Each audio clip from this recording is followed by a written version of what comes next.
iki gikorwa cy'ihererekanya bubasha hagati ya Minisitiri mushya Vincent Munyeshyaka na Minisitiri Kanimba wari umaze imyaka 6 ayobora iyi minisiteri ni umuhango waranzwe n'amagambo y'abayobozi batandukanye b'iyi minisiteri asezera Minisitiri Kanimba aho buri muntu wafataga ijambo yarivuganaga amaranga mutima menshi bijyanye n'uburyo ngo bari basanzwe buzuzanya mu mirimo yabo ya buri munsi. Mu ijambo rye Minisitiri Kanimba yashimiye abakozi bose bakoranye imyaka yose yaramaze ayobora urwego rw'ubucuruzi n'inganda muri iki gihugu.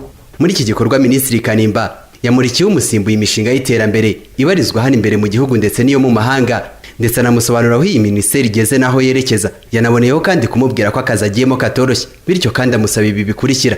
Kubyerekeye ikibazo cya CAGUWA na politike twari dusanzwe nziza ya leta ya Amerika yo kudufasha kugera ku masoko ibicuruzwa byacu bitishyuye imisoro, mu by'ukuri biracyaganirwaho.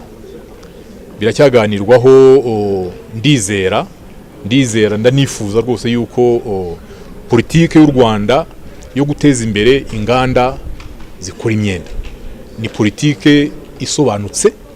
Natekereza yuko hari icyo ibangamiyeho koko iterambere rya leta zunze ubumwe za Amerika, ku buryo ntekereza yuko hari aho abantu bazagera bakumvikanaho kugira ngo tube twafatirwa ibyemezo byaduhungabanya, kandi mu by'ukuri n'ingamba dufite zo kwinjira ku isoko rya Amerika twazifashijwemo n'ibigo bya Amerika bishinzwe iterambere ry'ubukungu mu bihugu bikiri mu nzira y'amajyambere. Uyu muyobozi mushya wa Minisiteri y'Ubucuruzi n'Inganda nyuma yo kubona uko abakozi bose basezeraga Minisitiri Kanimba yabasezeranije ko bazakorana neza, maze avuga ko azakurikirana iki kibazo kiri hagati y'ihagarikwa rya CAGUWA n'Abanyamerika.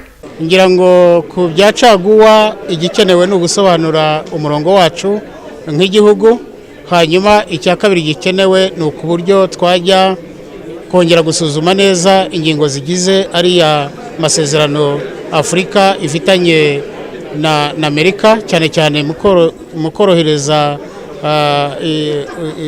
ubucuruzi hagati ya Afurika n'Abanyamerika. Kiriya twita AGOA ni ugusubiramo tukareba neza uko bimeze, tukareba niba hari icyo twavugurura, ariko icyo navuga ni uko umurongo w'igihugu urasobanutse kandi tuzagerageza kubiganira nabo bireba bose kugira ngo tubyumvikane.